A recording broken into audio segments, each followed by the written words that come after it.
Good morning. You are watching Beyond Headlines on Freedom Square TV. We are reaching you from our Enugu studio. Enugu is, of course, in the southeast part of Nigeria.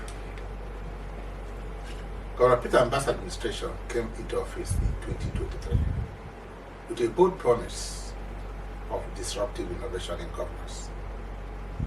2 years on, the conversation has shifted from promises to performance.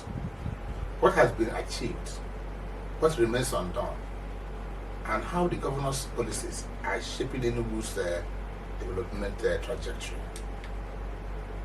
Coinciding with this period in the 2025 Nigerian Barr Association Annual Conference, which provides a platform for legal minds, policymakers, and thought leaders to reflect on governance, rule of law, and national transformation.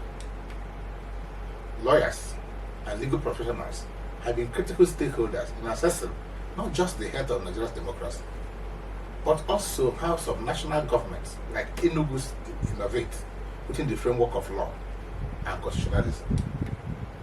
Today, we turn our lenses on disruptive innovation in governance, a term that has defined the administration of Enugu State Governor Peter Mbah. 2 years into his tenure, the big question is, how much disruption has really happened? Where is the innovation? And how sustainable are the reforms? Very critical questions. We'll also connect this conversation with the 2025 Nigerian Barr Association Annual Conference, which had just concluded in Enugu, with critical reflections on the rule of law, democracy, and national transformation. Our guest this morning is a lawyer who had been in Enugu, though he's from Enugu State. He's been in Enugu this past 1 week and counting. First to attend the biggest bar conference that has been held in Africa in recent times. And of course, to get mingle with his roots. He is a partner, the principal partner actually, at the law roots. He's a seasoned lawyer, a political and social analyst, a policy commentator. He's also the convener of the new Enugu. He is Barrister Okeke. Together, we'll reassess the Mbah administration's disruptive innovation, review the key highlights of the MBA conference, and discuss matters arising for Enugu State and Nigeria at large. It's my pleasure, actually, to welcome Barrister Okeke. Barrister, how are you? I'm good.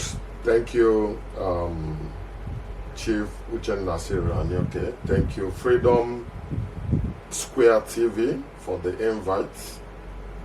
I must commend your efforts for the disruptive journalism that you are Okay, I don't call it disruptive journalism. disruptive journalism that you are putting out. You are doing great, and I'm glad to be here. Thank you very much. We'll be looking at two issues. One is the disruptive innovation of the Governor Peter Mbah, and then we'll have time to have a conversation around the NBA conference. I was not called to the bar. I attended the Barr conference as a participant observer, and I enjoyed every moment of it. So it will be a segment of this conversation. But first, when you hear disruptive innovation in the context of governance, and in the context that Peter Mbah is using it in Enugu State, what does it mean to you? Well, the phrase disruptive innovation became popular as if it was never in existence. It became popular with the administration of the current governor of our dear state, His Excellency Dr. Peter Mbah. For me, my understanding of disruptive innovation is a policy statement that challenges the status quo. The policy statement that challenges the traditional, or if you may have it, the moribund status of affairs in the states. In terms of governance, the Enugu State experience, you can envisage that the disruptive innovation of His Excellency Dr. Peter Mbah has moved from the mere English language statement to practical experiences. Just like when you have Uber, the transport network system, disrupting the traditional taxis from Gariki to Wani that we used to have. You have to walk out from your room to come to bus stop to take a taxi. Uber disrupted this. It's a disruptive innovation that has come to stay. Now you can stay in your room and pick an Uber. The Uber can even come to your gate and take you to where you're going. The governor has also disrupted this transportation area with the new bus terminals that has disrupted the traditional motor parks. The usual Agboro motor parks has been disrupted. In several areas, the disruptive innovations has come to play a major role.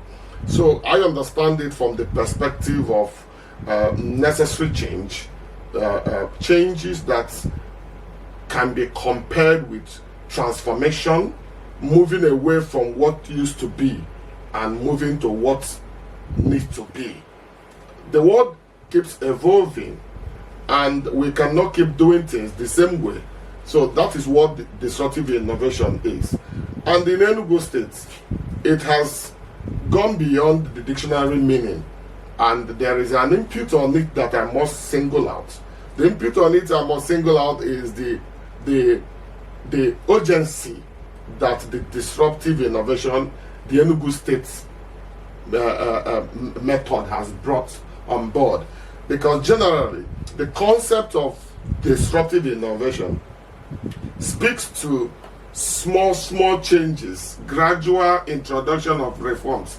But here we have an administration that is in a hurry to deliver. And being in a hurry to deliver, marrying it together with disruptive innovation makes it look quite a big tax. I don't know how the government is doing it, but it's commendable. The result so far is commendable. Yes, the results so far is commendable. You are not just alone in this. By the time we get to them, those who attended the Barr conference, I'm sure they are colleagues. Their comments and the observations will tell you that it's not just an Enugu day, that it's becoming a national day, global thing. But that's just by the way, 2 years and 3 months or thereabout into the administration of Governor Peter Mbah. What do you think are the tangible reforms? In what areas, specifically, are this disruptive innovation taking place?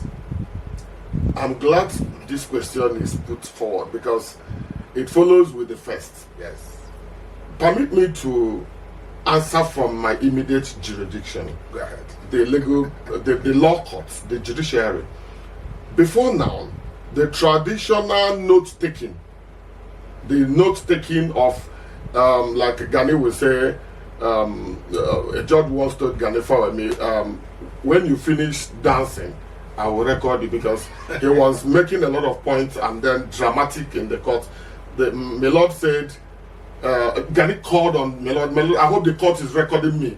The recording he was referring to was the pepper pen, black and white recording. And the judge said, Gani, go ahead. When you are done dancing, I will record you. So we have in Enugu State today a disruptive innovation in the judiciary that has introduced digital recording. That is when you have no business writing verbatim of what the lawyers are saying or what the court has to say or the witnesses have to say. You have it recorded, you have it translated automatically. So this, from this, you can say that it's tangible. It can speed up the process of justice. People don't have to stay in the court for a whole day recording a sentence in black and white. it is now digital and it is commendable. I mentioned the issue of transportation earlier. Before you go there, so it would mean that even Ghani's dances would have been recorded. If Ghani were to be alive today, it is good time to be alive and practice law, especially in Enugu court So roads. all those dances he did would have been recorded. It would have been recorded because it's already recorded. So important. this is a welcomed disruptive innovation that aids the process of justice. And like I was trying to say, I keep going to the disrupted transport system that has brought about the CNG buses and all that. Reason is simple.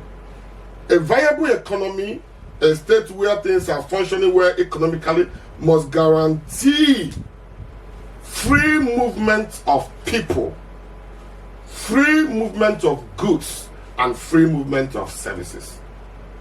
When you talk about free movement, the man that is bringing Aneka Chime from Udi and is able to transport it without any interruption on the road, perhaps in a CNG bus comfortably.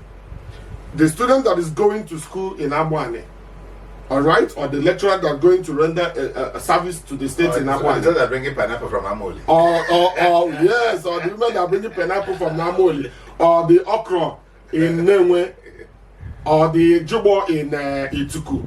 We comfortably balance well in a CNG bus.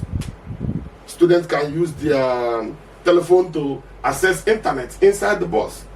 Bloggers can do their business inside the same bus while transporting. So these are tangible innovations. The road network system, you can see our traditional potholes has been disrupted with accessible road networks. It is commendable. The security system, because Section 14 of the 1999 Constitution as amended said that the security and welfare of the people is the primary responsibility of government, the essence of government, the reason why we have governance, security and welfare of the people. The disruptive innovation of security, the traditional what do you call it? False alarm raising and going to pursue criminals has been taken over by technology. Now you can have the command and control system. I learned the center can cover even beyond the Enugu borders. This has to go well into the communities, into the rural areas, because I believe that it has not gotten down to all the rural areas. It has gone far. It has gone far. I was say all of us were there. The team. Okay. The team was there and it covers. It is good if it has gotten down to all the rural areas to curtail insecurity. So this is tangible and has translated from the dictionary phrase disruptive innovation to what people can see and feel, and it is a welcome development. Yes, let's take a look just briefly at health and education. Prior to 2 years before now, what was the education system in Enugu, and how far has this disruptive innovation affected education and health? Great. I schooled here in Enugu, Otakara, primary, secondary, all that, tertiary in Enugu. And I know that it used to be chalk and unyi, that is charcoal, the one you write on the wall. You use a partition of a classroom and use as a blackboard. Paint it black and use foam and all that. Keep cleaning. The teacher's hands are soiled. The students, a particular student is appointed to always clean while the teacher keep writing on the board. This new administration, this disruptive, innovative administration, has brought on board the smart green schools. The smart green schools are springing up in all the electoral wards in the state. In my community, Ihe, I've gone home 2 days ago. I went to not supervise, I'm not a government official. I went to have a look at what is going on. It is fantastic. It is something that all critical stakeholders will need to support. Communities, everybody that loves this state will need to support the smart green disruptive innovation. Before now, our teachers, our school environment, bushy, unkept, our students dropping out of school because school is not interesting. But I believe that by the time this smart green schools comes fully on board, it has already taken place. By the time it takes place in all the electoral wards, I believe we're going to be having a new generation of Enugu that will compete with anybody from Russia, anybody from China, anybody from US, anybody from any part of the world. So the digital school system that is coming in, both for the teachers and for the students, is wonderful. Then on the health sector, I believe that there are a lot of type 2 hospitals that the government has proposed, and all this. What is amazing, Chief Uchanoke, is that we are talking about 2-year-old baby doing all this. Is it crawling or is it running? In some places, a 2-year-old baby will still be learning how to take a walk or even say a word. But this 2-year-old baby is already having a race. And with some boat race. Yes, with some boat race. It's unprecedented in the history of Enugu State, in the history of Nigeria. So the type 2 hospitals, and then I am aware of the zonal secondary Technical college. no, not technical college. I'm talking about the health institutions. Apart from the type 2, there's another one that is meant for the zones. You know, you have the primary health, and then you have the secondary health and all that. So when this is fully completed, the state's health sector, you know, a healthy state is a wealthy state. So we welcome it, and it is a good time to say that you are from Enugu State. A healthy state is a wealthy state. Yeah. I want to take you briefly back to transport, because I know that Henry Okeke is a regular flyer. Yes. And I'm sure there were times before now when you tried to, if it is 12 o'clock in the afternoon, whether in Lagos or in Abuja, you can't come back to Enugu. Enugu Air. The Enugu Air. What does it mean to you? The Enugu Air, to me, is a dream come true. I did my NYC program in Akwa Ibom State. In Akwa Ibom State, when the Ibom Air came on board, the first thing that came to my mind is, Enugu can do this. Who is going to do this for Enugu? And I'm happy today we have it. To me, it means job opportunities, first of all. Secondly, it means placing Enugu on global limelight. It means economic open door.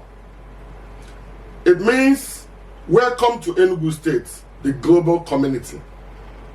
You cannot have a state that is governed by an intelligent governor like this, and you cannot have this kind of facilities. Now, accessing Enugu is easier. Visitors, investors can access Enugu. It also means income generation to the state. So, to me, Enugu Air is a pride. We are going to promote it. We are going to support it. We are going to use it. And the experience so far, I've been on board Enugu Air, and every other passenger can testify that this is a different story from the usual inconsistencies in the Nigerian aviation industry. And I pray that it is sustained, and sustaining it is all our collective responsibility. So it is a welcome development. Very tangibly of what government has done. But of course, you know, the biggest room in the world is room for improvement. Yes. The biggest room anywhere in the world. There's nothing you do, you will say there's room for. So, in what areas would you want the government to improve upon? If you say there are no rooms for improvement, then you are joining the blindfolded praise singers, which we are not. I'm not in government. I'm speaking from the independent private opinion as an Enugu person who is also interested in good governance. I think the areas of improvement we first of all start from proactive sensitization of Ndi Enugu on the key disruptive policies, key disruptive innovations, way far before they take place or even as they are ongoing. There has to be proactive sensitization, education of Ndi Enugu. This is an area where I feel our people need to be, like I said, government is in a hurry to deliver. So what about the people? Are they in a hurry to embrace the disruptive innovation? To make them to embrace the disruptive innovation, there has to be proactive, active sensitization so that people will know more how the CNG buses functions. My grandmother in the village will know how she can access it. If it is using the churches, using the village square, using the Omona meeting to sensitize our people. The local government should have information appointees. The community should have information appointees so that our people will not be standing aloof looking at smart green school, what is going on here. They need to know what is going on. They need to know how they can benefit from it. They need to know that the tax they are paying is for this reason or for that reason. There has to be tax education, intense tax education, so that people can know even when they are such changed or when they have experienced double taxation and other difficulties. So I feel there's room for serious information dissemination, serious sensitization. Like back in the days, we use gong, you know, to even announce town criers should announce what government is disrupting and why it is being disrupted, so that mischief makers cannot take over the process and government and the people will be having some form of disconnect, which is not necessary. Yes, you are a legal mind, you're a lawyer, and that's what you do. So, to what I'm going to ask you a double-barreled question. How important is the rule of law in sustaining disruptive innovation? One, and of course, from your experience, how should the tensions between legal bottlenecks and bureaucracy come together to enhance disruptive innovation? One is on the rule of law. How can it help in sustaining disruptive technology that was witnessed? Because whatever you do, there must be a bit of rule of law in it. It's not, it can't be an abracadabra. It cannot be a dictatorship. There must be rule of law. And then, but of course, legal bottlenecks, sometimes they conflict with bureaucracy. How could you untangle all this? Well, thank goodness the governor, we are discussing Enugu, and I want to domesticate the question. Yeah, to Enugu. To Enugu. The governor is a lawyer. The deputy governor is a lawyer also. So I have no fear that the rule of law is engineering the disruptive innovation. I have no fear. I have not seen or heard where the rule of law is jettisoned, is thrown away, is discarded in the disruptive innovation that Dr. Peter Mbah is upholding in Enugu State. So the place of rule of law is critical, because if you take away the rule of law and have the rule of man, it's going to be an anarchy situation. So that's why we have not experienced anarchy, because it's obvious the rule of law is embedded in the disruptive innovation. I said the government is in a hurry. Okay? If you are in a hurry, bottlenecks will arise. How do you take away the bottlenecks? You can do that through executive orders. You can do that through that is still rule of law. Because what needs to be done must be done for the people, for the greater good. So the legislative arm is there to help process whatever needs to be done, the legal framework to be in place for some or all of these disruptive policies, disruptive projects to take place. So we must help the government to minimize bottlenecks. We must help government to deliver, because when you talk about, like my learned senior, Okeke was, SAN was saying, national security and government security. If you bring the boats on board, you'll see that someone who has been accused of kidnapping with evidence on ground, the government have taken a step to gather evidence about this. You will need to follow the rule of law. Your CCTV camera have captured someone. He is still a suspect until proven guilty. That one is captured in a CCTV security camera by the state security apparatus does not prove that one has, it has to go through the courts, go through the process. Otherwise, the government will be promoting what they call it, jungle justice, which this administration is not known for. So I believe that all forms of bottleneck can be speedily taken away, out of the way, by the legislative arm, even by the courts, because there will always be, I would even prefer to call it resistance to change instead of bottlenecks. There will always be someone who has done wrong construction where is against the master plan of the states on waterways or this or that. So when the government takes action after due process, due notifications, certainly there will be resistance to change. There will be resistance to disruptive innovation. But the court is there for the government to assess. The government must not take action. The executive arm of the government, led by the governor, of course, must not take actions that seem not to be in line with the principles, the fundamental principles of rule of law. And I have confirmed that in Enugu State, despite the resistance to change, the government have been very patient, following. There are places where you go to today in Enugu, you will agree with me that there is need for disruption to take place there. Positive, innovative disruption to take place there. Like, for instance, the new artisan area and all that. It's not like chasing people away. It's not like denying people their means of livelihood. It is repositioning the state and putting things in proper perspective. But in doing that, you must carry the law along to protect human rights. Okay.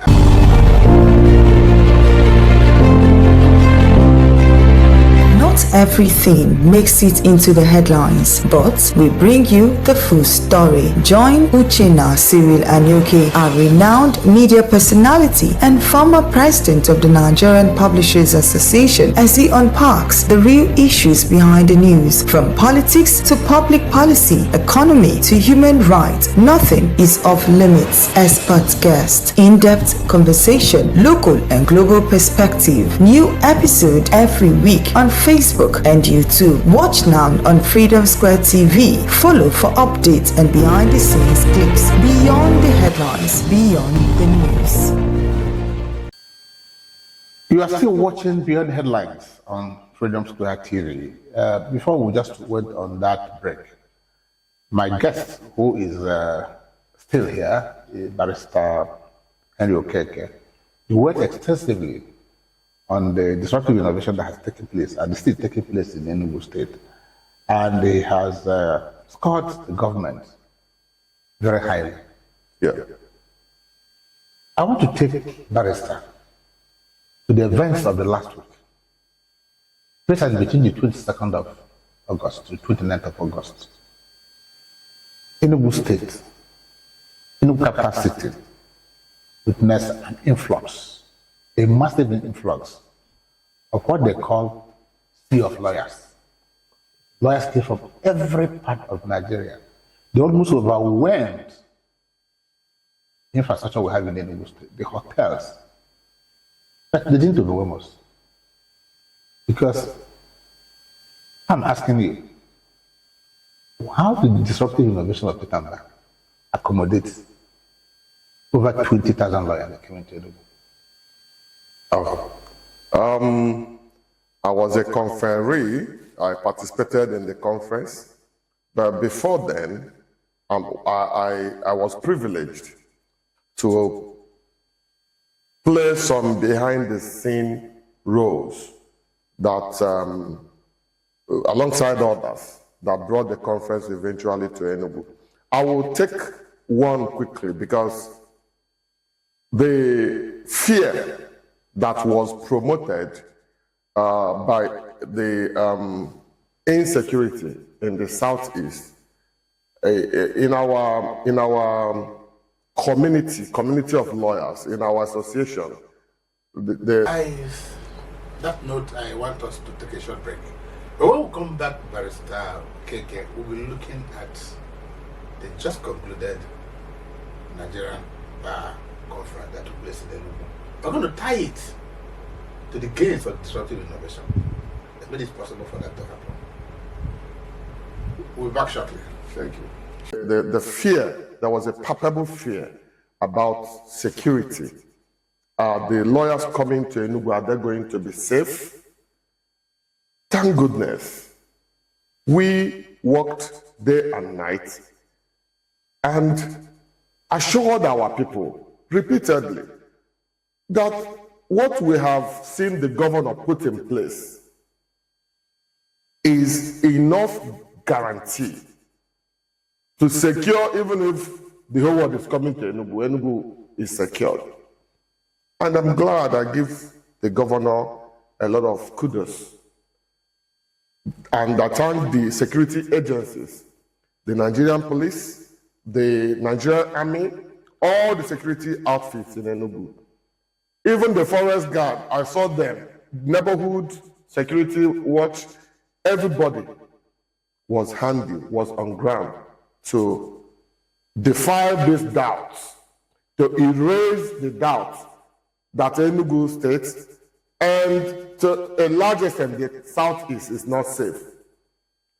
Enugu have succeeded via the disruptive innovation of His Excellency Dr. Peter Mbah in repositioning the states and the Southeast, because the participants came from the 36 states and the Federal Capital Territory. So every state in Nigeria was duly represented in this just concluded MBA conference. And I'm sure they have gone home to let their various states, the world, know that this is a place you can come for holiday. This is a place you can go for business. This is a place you can go for living. So we couldn't have gathered in Enugu if we have no facility, platform. So behind the scene role, I recall that when I was making some private little effort, the MBA president, senior advocate of Nigeria, Mazi Afamosigwe, threw a challenge to my face and said, go to Enugu and collect the list or number of hotels and let me see if it can accommodate all the lawyers. I had to make some contact. I called some government officials. I said, please, can you help me with this list? Is it possible to have it? They say, yes. The tourism board, I called Honorable Peter Mbah. I spoke with her. I spoke with the Attorney General. I was in an aircraft with him, Airpeace, with him, Honorable Kingsley Lude. I canvassed, I said, how do we put this together? Because I know what this conference will bring on the table for ordinary Enugu people, for the woman selling okpa, for the person doing keke business, for the people producing water, for gas station owners and everybody. I know what it's going to bring for our people. So that challenge was surmounted. And then the MBA president said, okay, with this number, we are good to go. But then your conference center, because he's a very proactive person, said, I have gone there, and from what I've heard from the government angle, it is nearly completed. He said, no. When politicians tell you nearly completed, it means it is just 20%, 30%. I say, Mr. President, this governor we have in Enugu, yes, he's a politician, but he's more of a governance person, a business-minded person. I have gone to see myself that this conference center is ready and can be used and can accommodate this program. It's okay. No, I think what we can do is to host the NEC in Enugu. So the NEC was scheduled for a Nickel Lake Resort. After the NEC, the chairman of the conference committee, Chief Emeka Obegolu, SAN, High Chief Emeka Obegolu, SAN, and other team members. After the NEC meeting at Nickel Lake, they came visiting the International Conference Center, and it became clear that it is not the usual political statement nearing completion. It is actually ready. And I'm glad. Yesterday, I read an article titled, How Enugu Disappointed Us, from a participant, a conferee who was narrating the perspective, the perception they had about Enugu and what eventually they experienced. As I'm talking to you now, I'm not the only person who is still behind after the conference enjoying Enugu. It's not just because I'm from here, but because of this program. It feels like we should not leave Enugu. It feels like we should stay more. There was an attempt for a motion to be moved for the extension of the conference because Enugu is so comfortable for this. This is not going to be only MBA conference. I believe that the world will keep coming to Enugu because the conference arena, the conference center, and the security architecture presently has opened a floodgate for similar events to keep taking place here, and our people will keep benefiting from it. Yes, there's data making the headlines everywhere that in 1 week, Enugu economy has added 7 billion naira in 1 week from the conference. But it is possible. But beyond that, beyond the conference center, Professor Izilo was here just a couple of days ago, and she spoke to the ambience of the Opera Square, the addition of Opera Square to the conference center. Yes. So what do you have to say about that? I have to thank our forefathers, our forebearers, the people who started it, Dr. Chimaroko Eboniam Namani, Michael Okpara, who saw the possibility of the 3M zone. Yes, of the 3M zone. And then I have to thank Governor Peter Mbah for sustaining this great state development that our forebearers put in place. You can have someone as a governor who may not want to continue from where others have stopped a good work, because continuity in governance is very critical. So the 3M zone is even far better than Abuja 3M zone. Far better than Abuja 3M zone, if you look at it very well. A friend of mine, Sansin Okeke from the DD Dodo SAN office, told me, because I was taking him and others around with my little car. So he told me, Odogu, we just left here and we're here. Like everywhere is just close to everywhere. 10 minutes, 15 minutes, and all that, we are just moving around the city. That this city is well planned. Please, how do I buy land here? He's from Benue State.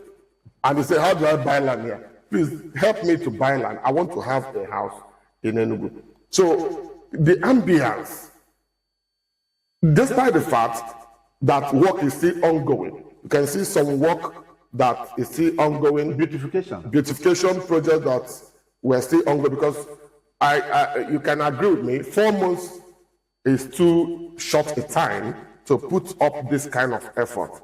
So all these beautifications ought to have taken place. But I believe that the organizers and the state. It was not enough NBA. It's done for the Enugu. It is done. It is done. It's not done to the NBA conference, I beg. I understand. It is not targeted at NBA conference. Yes. That is what shows the genuineness of the effort on ground. It is for the state And the NBA conference is not going to happen only this year in Enugu. Other people are coming. It's not even about other people, sir. Sir, I am confidently telling you and the world that the next 2-3 NBA conferences will still take place in Enugu. Yes. Yeah. Okay. In your view, is the Nigerian legal profession rising to the challenge of holding governments accountable in this period of transformation? Governments everywhere. If you don't hold them to account, like those of us in the media, were the watchdog of society. Our job, if you go back to the Constitution, I won't put the section, you know how to put the Constitution, is to hold those in government to account. That's our job. Yes. Sometimes those in government, they feel we are being overzealous. But our profession is clearly enshrined in the Constitution. Yes. To hold those in government to account and to inform the public. The sections that deal with freedom of expression protects you. The sections that deal with the right to fair hearing protects you, and all that. So, so the question is, the legal profession, how can it rise to hold those in government to account? I will rephrase your question with your kind permission. Right. The question is not how can it rise. The question is how has it risen, and how is it rising, and how is it continuing to rise? You know why?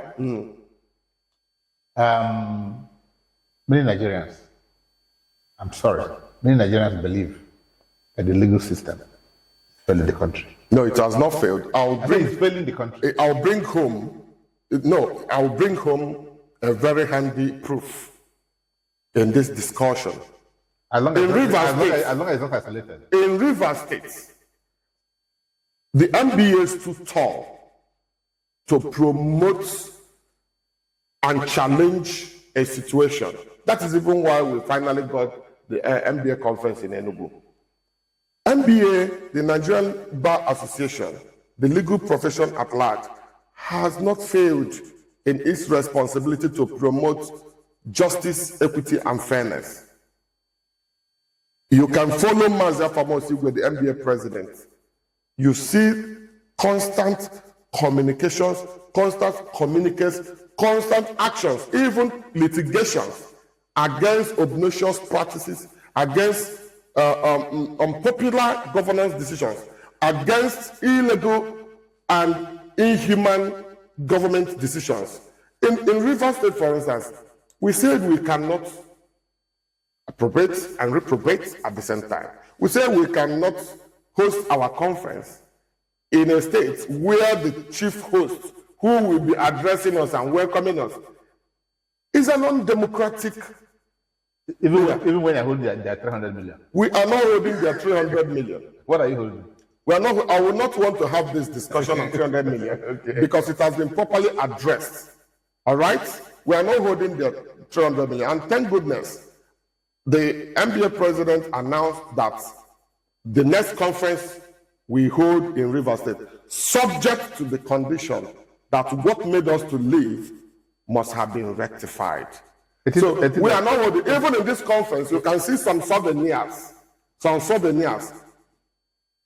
customized and labeled courtesy of Rivers State government. So it was cheap blackmail for anybody to come up with that 300 million accusation against the noble profession. So maybe because of the 300 million, you're going back to Port Harcourt, is it next year or 2 years? No, it is an organization that promotes justice, equity, and fairness. Remember that.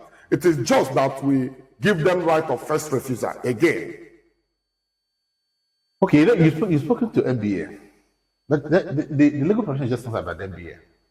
It is not. It's about justice delivery. It's about the courts. Yes. So many Nigerians are worried about the pace of justice delivery, which of course has to do with the magistrates, the judges, whether it is at the state level, court of appeal, at the appellate, or at the highest level of. And that's why one man was worried. Said, "How come there was a I got that SAN sitting just where you are sitting now. The last time said, look, he does not know whether there's any court action on the Rivers case that is pending in the Supreme Court." But I was telling him that people are worried. But having said that, I just are worried about the pace of justice delivery. Corruption and human rights violation. How do these concerns affect the credibility of innovations, even at the state and national levels? Thank you. The challenges are quite enormous, but I believe that with the kind of innovation that we have in Enugu State today, the pace, the process of justice delivery can be hastened up, can be promoted if all the states in Nigeria will emulate or adopt the Enugu State courtroom process now, and if Enugu State government can create more courts at the rural area, there has to be access to justice, more appointment of judges at the Supreme Court level and at the High Court level in the state. You can be having one judge or one magistrate laboring, handling enormous case files. So you need to have more appointments so that more hands on desk will bring about the needed delivery. Also, internally, we as a profession will need to look at the court processes. What can be done through digital means to hasten both the filing processes? In Enugu, it is already done. You can do e-filing, you can do front loading and all that. So this kind of innovation needs to go down to the rural areas where our people can access justice speedily, because justice delayed is justice denied. Again, instead of having media trials, like you said, that the MBA or judicial is not meant for lawyers alone. The justice process is for the people. The people must have confidence in the judiciary. People must have confidence that when there is disagreement between two people, if alternative dispute resolution, arbitration, reconciliation, negotiation cannot resolve it, that they are certainly going to get justice in our courtroom. The courtroom must be seen, not only seen, must be a courtroom of justice, where justice is not purchased, but justice is processed and aimed on merit. So I believe that there's a lot of work to be done.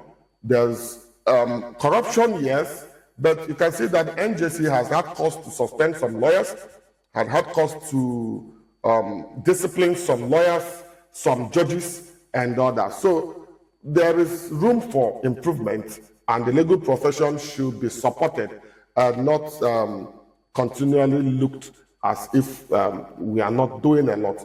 There is a lot of reforms going on, and the most important for me is to inculcate complete digitalization of our justice system, especially the criminal justice system. This awaiting trial tradition must be erased, and I believe that efforts are on ground for that. Okay, efforts are on ground to erase this waiting trial that takes sometimes somebody will be there for 2 or 3 or 4 years. It's unjust. Okay, as we begin to draw the curtain, let us have just a look at local governments. Because we're talking about what Peter Mbah is doing in Enugu State. And so we look at what roles should local governments and citizens in particular play in ensuring that the disruptive innovation agenda is inclusive. You know, I am one person. Some years ago, I was on Channels Television talking about those are the 2 days after the inauguration of this Federal Executive Council. I was invited by Channel Television, and I spoke extensively on the need for everything we are doing as government to be centered on the local government at the grassroots. Because if the grassroots is functioning well, then the state is functioning well.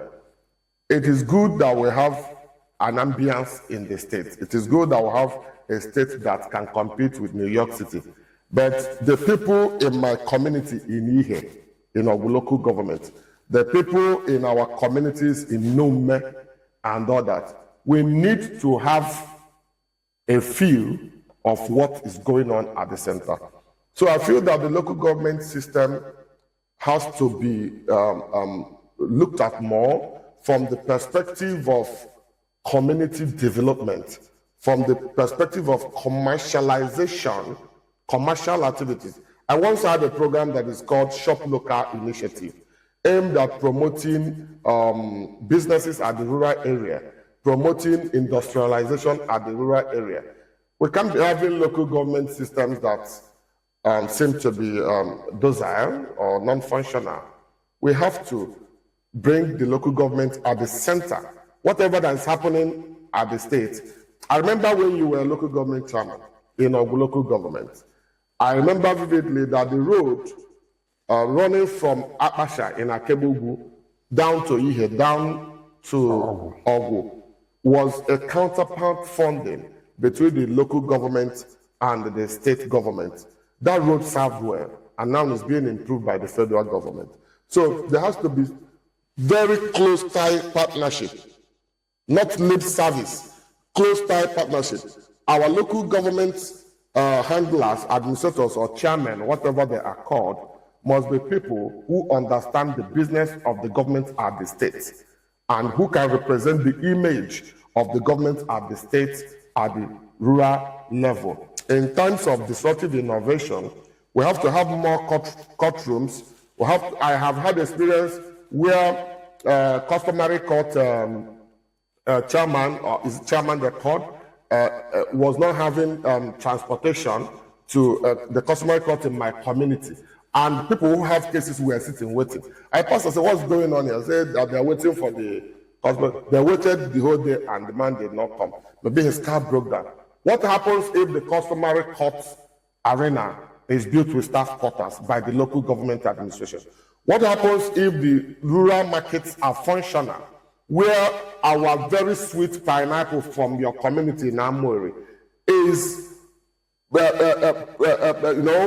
assessed and purchased by even foreigners because the market platforms are functioning? These are the things that when you have them, even the people that came for MBA program can take a break and go to Amore to go and eat pineapple. The ones you see in Zanzibar, the ones you see in Rwanda, in rural areas in Rwanda, they can take a stroll and go. What happens to cable car network in Nkwe Ezere, where we have a topography that the world should come and see? A local government administration must not even use allocation to do that. You can do that in partnership with investors. So you need to have local government chairmen that are exposed and that understand the vision of the government of the day. Each government of the day must have a team that are not usual, casual people in the local government administration. You did quite well during our time, your time. I remember that you're also a disruptive innovator. So I am aware that there's a lot of gap, a room for improvement at the rural area. Our people need shelter to do their businesses. The market in Ituku, immediately after UNTH, if rain is falling, and that's what do you call it, Abacha market, what do you call it in, is it Tapioca or Tapioca?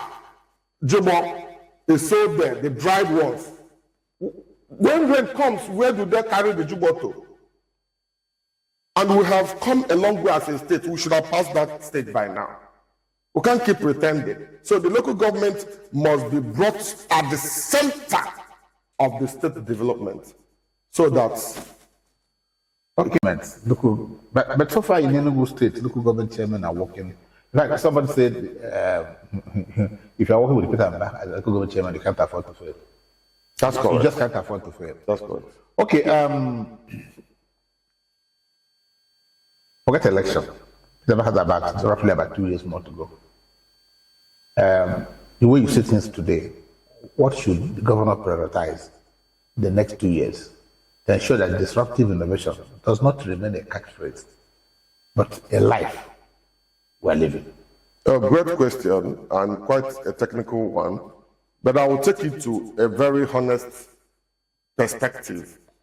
The next 2 years or the next 6 years has to dwell first on security. The type of security we witnessed during this MBA conference must be sustained. It's not only lawyers that need that kind of protection. The people of Enugu need that kind of protection. We need it by the speed of light. I'm aware that the new forest guard is about to commence recruitment. It's commendable.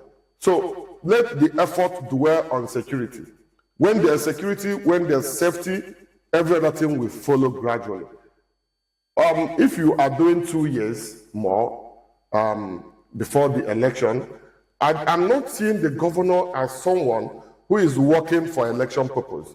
I'm seeing the governor who is working for legacy purpose. He is a legacy man. He understands this thing and is doing it perfectly well. So in the next 2 years, I will be surprised, or I won't be surprised, even on election day if Peter Mbah is working, going for inspection on election day, because he's capable of doing that. He's a man who works. He is work himself. So Election days are sacred. election days are sacred. They are sacred. Now you can finish voting and start a project on the same day. That will be a campaign. Unofficially. I don't think it will be a campaign. That is the nature of the man. From my perspective, from far away perspective, because I'm not in government, I'm speaking from the point of private analysis. So security has to be sustained the way it was. In more recruitment in our neighborhood watch, more recruitment, more training, and the retraining in our neighborhood. Then the transport, that the new transport system, all right, has to come forward with sensitization so that people can start utilizing these innovations. So the governor is doing well. Before the next election, in 2 years, like you said, I'm sure that the smart brain schools must have come on board, and our pupils in the rural area will start using them across the state. Okay, what message or messages, if any, would you give to policymakers, lawyers, and citizens who are watching you now about how to sustain governance innovation within the bounds of law and justice? Well, policymakers will have to bear in mind that policies are meant for the people. The people are not meant for policies. So when you are developing policy and you have the people in mind, there is need for the people to be aware of the policy that is coming on board. It's not everybody that is strong enough to embrace change. So policymakers must center the people, put the people at the center of each policy, so that you don't make unpopular policy, so that you don't make policies that run counterproductive with the purpose of governance. Policymakers will have to bring rule of law at the center of every policy that they are making. So the sustainability of policies is both a collective responsibility and, is a collective responsibility that the governed and the leaders and the led will have to agree. That is why I am emphasizing the need for information dissemination. When people know that this microphone is for them to hear me well and for them to get information, that Freedom Square is for them to get correct information, they will listen more. So carrying the people along in every step of policy formulation. You cannot wake up overnight and throw down a policy. Let policy making process be gradual and people-centered. Sustainability, like you said, is for the people. If government is making effort, the best thing to do is to support government, to pay taxes and support government. When you compare our traditional non-tax-paying lifestyle and the tax-paying style that brings about innovations and changes, you agree with me that it is better that we pay taxes and have our place improved. When you have CNG buses that are bought with your tax, and you are inside the CNG box and you are making money using the Wi-Fi, posting, running your, what do you call it, blog, Or even connecting with their family members. even collecting with your family members. You are improving, you are making money, you are doing a lot. So let us encourage government to sustain what government has put in place for our use. Yeah, my last question would be actually one that is meant to either elicit laughter or be serious. The Nigerian critic, if I call him a critic, Okay. the Nigerian politician who just became a lawyer. Again, last week was his first Barr conference he was attending. Dino Melaye. Was eloquent enough, if I must say that. He was loquacious enough, if I must say that. He was brave enough, if I must say that, to say, please, Governor Peter Mbah, can you organize leadership lectures I was there. for others, for other leaders in the country? Please, pay attention. Dino is not alone. Senator Dino Melaye, my junior counsel, is not alone. And I must thank the organizers of the conference for allowing, in our time, young lawyers did not have this kind of opportunity to. Dino the ranking senator. The things are changing. The ranking senator. No, it's not a senator in the NBA. It's a senator in the National Assembly. But it's not a national recognition. I think we're also having disruptive innovation in the NBA, where young lawyers are given more responsibilities, and it is a welcome development. We cannot keep keeping young lawyers out of. Bring them on board. Let them, especially when you consider the fact that this law profession is supposed to be a second degree. If we actually want to insist on having experience married with law as a practice, as a profession, it ought to be a second degree. So when you have young lawyers that have other wider experience, bringing them aboard to express their view. So Dino is not alone. The call for His Excellency Dr. Peter Mbah to organize leadership workshop for other governors is in order. But I want to bring it up from another perspective, my own perspective. My perspective is that Dr. Peter Mbah, the governor of Enugu State, who have hosted everybody from Nigeria and the world in Enugu, because every state was represented, have used Enugu State as his showroom, like a furniture man that has showroom. You do some furniture, you keep it in your showroom. Enugu has been used as a showroom of what Dr. Peter Mbah can do when he succeeds President Bola Ahmed Tinubu as the president of Nigeria. If people who came to Enugu love what they saw in Enugu, if the man is allowed to become the president of, because I'm not among those who are talking about whether he should go for second term as governor. I'm talking about him becoming president of Nigeria. So if what you have seen in Enugu is good, then the man can do the same all over the 30 state and the FCT. Okay, so let's tell us about New Enugu. New Enugu is an addendum to disruptive innovation. It is a support lifeline for disruptive innovation. When you're having disruptive innovation, people need to know that is a new era, is a new state, is a new Enugu. So we are preaching that our people will embrace new ways of doing things, new ways of ticketing to enter a bus, new ways of going to school, new ways of having a meal. New ways of doing business, new ways of bringing in public-private partnership, PPP, into Enugu. All stakeholders should think about how, on their own individual capacities, how to bring Enugu. I know you have facilities and other things in Abuja where you can run this, but you can see, you brought it home.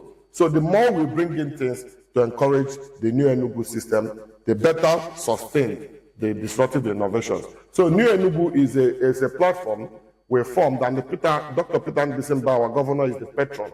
He is the icon that we are looking on in creating a new Enugu, where the future of our children are guaranteed via the green smart schools, where our health is guaranteed via the new innovations in the health sector, where our cars will not be going to mechanic except when they are due for repairs, because we not have good and accessible roads, where our people understand the need to make sacrifices, to pay tax, where our teachers are properly trained, where our moribund state assets are revived, like the Niger gas, like the flour mill.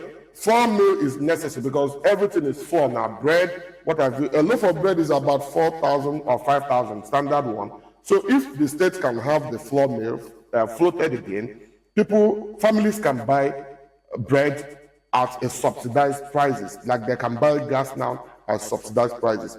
Where the state is producing the asphalt they are using to do roads, it is brilliant, it is innovative. This has to be supported. So I convene the New Enugu to promote this disruptive innovation. And it will continue even beyond this. Oh, thank you very much. You've been watching and actually listening to Barrister Henry Okeke, special partner at law, and like you just said, convener of New Enugu. And I just explained what New Enugu stands for, and it's quite brilliant. What has it done? It has helped us to unpack the realities of disruptive innovation in Enugu State. And he also dwelt on the takeaways from the 2025 MBA conference and the broader implications for governance and democracy in Nigeria. From our discussion, one thing is clear and one thing stands quite glaring. Innovation in governance must be anchored on law, accountability, and the people, and people-oriented reforms. Anything less of that will not stand the test of time. Join us on the next edition of Beyond the Headlines tomorrow, actually at 10, to continue to dig deeper into the issues that matter most. Until then, I'm still Uchenna Cyril Anyoke, reminding you that democracy thrives when citizens stay informed and stay engaged. Pastor Henry, thank you. it's a pleasure to have you. Same here. Thank you very much.